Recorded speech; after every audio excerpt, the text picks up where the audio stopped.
ہاتھ میں لے کر ہاتھ دینے پی ڈی ایم کا ساتھ۔ بسم اللہ الرحمن الرحیم۔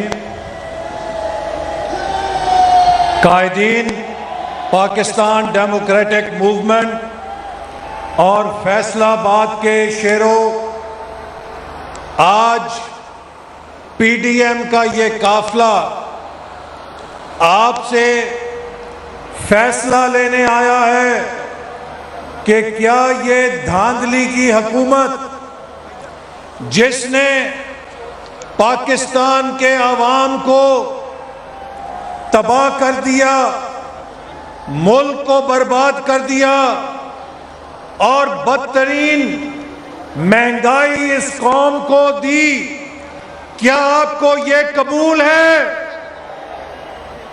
تو پھر میرے بھائیوں، وقت آ گیا ہے کہ ہم پاکستان کو ان جعلی حکمرانوں، نقلی حکمرانوں سے نجات دلانے کے لیے، اپنے ووٹ کے حق کو منوانے کے لیے میدان میں نکلیں تاکہ پاکستان کو تباہی اور بربادی سے بچا سکیں۔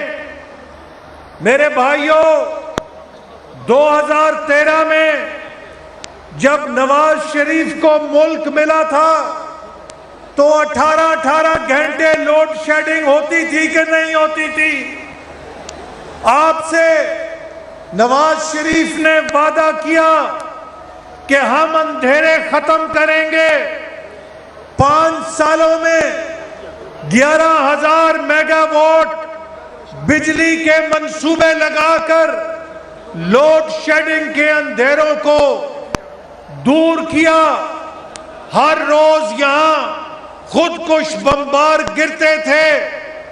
نواز شریف نے فوج کو اور سیکیورٹی کے اداروں کو وسائل دے کر قوم کا اتفاق رائے پیدا کر کے دہشت گردی کے خلاف جنگ جیت کے کراچی میں بھی امن کیا، خیبر پختونخوا میں بھی امن کیا، بلوچستان میں بھی امن کیا اور پورے پاکستان میں امن کر کے دکھایا۔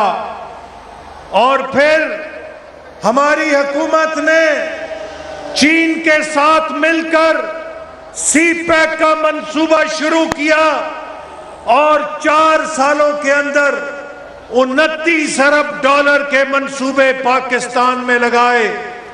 یہ سی پیک وہ منصوبہ تھا، اگر ہماری حکومت کو ختم نہ کیا جاتا تو آج پورے ملک میں لاکھوں نوجوانوں کو صنعتی زون سے جو سرمایہ کاری ہونی تھی روزگار مل رہا ہوتا۔ 2020 تک ہم نے 9 صنعتی زون تیار کرنے تھے، اس حکومت نے آج 2021 ختم ہو رہا ہے، ایک صنعتی زون بھی تیار نہیں کر سکی ہے۔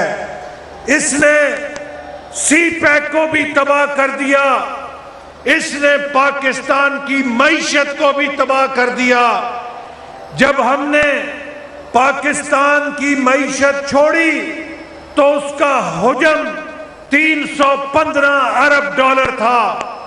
آج 3 سال کے بعد بجائے 315 ارب ڈالر سے پونے 400 ارب ڈالر ہونے کے پاکستان کی معیشت سکڑ کے 290 ارب ڈالر ہو چکی ہے۔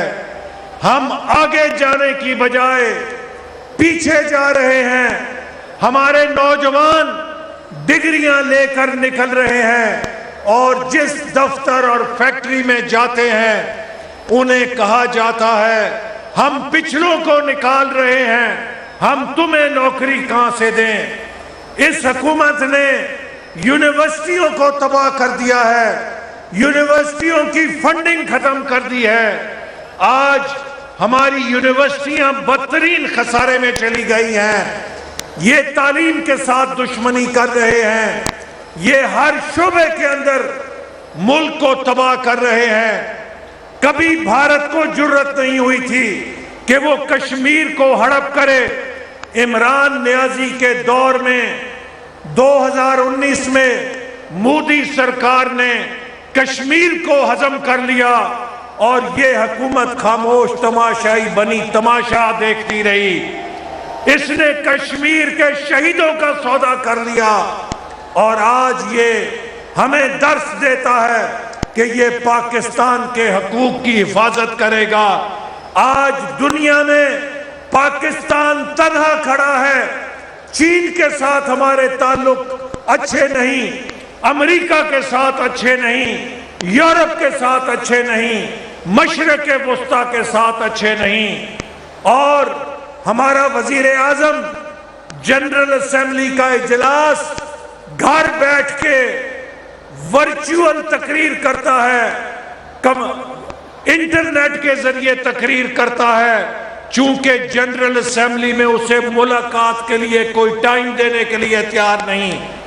میرے بھائیوں، یہ حشر ہو گیا ہے دنیا کی 7ویں ایٹمی طاقت کا، کہ جس کا دنیا میں مقام تھا، آج عمران خان نے پاکستان کی عزت کو خاک میں ملا دیا ہے، اور اب وقت آ گیا ہے کہ ہم پاکستان کو کھویا ہوا مقام دوبارہ واپس دلائیں، ہم پاکستان کی معیشت کو سنبھالیں، ورنہ یہ غریب، یہ مزدور اور یہ کسان پاکستان کے اندر بھوکے مر جائیں گے۔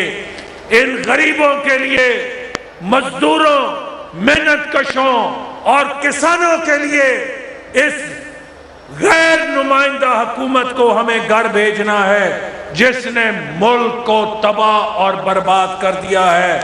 اور انشاءاللہ وہ وقت دور نہیں جب مسلم لیگ نون کی حکومت دوبارہ اس ملک کو ترقی کے راستے پہ ڈالے گی، سی پیک کو دوبارہ چالو کرے گی، اور نوجوانوں کے لیے دوبارہ روزگار پیدا ہوگا، کسان کو دوبارہ سستی کھاد ملے گی۔ وہ کسان جس کو 2400 روپے میں ڈی اے پی ملتی تھی، آج 7000 روپے کی ڈی اے پی لینے پہ مجبور ہے۔ آج کسان بھی تباہ ہے، برباد ہے۔ انشاءاللہ تعالی ہم زراعت کو ترقی دیں گے، صنعت کو دوبارہ چالو کریں گے، لیکن اس سے پہلے اس جعلی حکومت کو گھر بھیجنے کے لیے ہم سب کو جد و جہد کرنی پڑے گی۔ وعدہ کرو کہ جب قیادت کال دے گی، جب قیادت آواز دے گی، تو اس حکومت کو گھر بھیجنے کے لیے نکلو گے باہر کہ نہیں نکلو گے؟ ہاتھ کھڑے کر کے بتاؤ۔ ہم نکلیں گے، ان کو گھر بھیجیں گے اور پاکستان بچائیں گے۔ پاکستان زندہ باد۔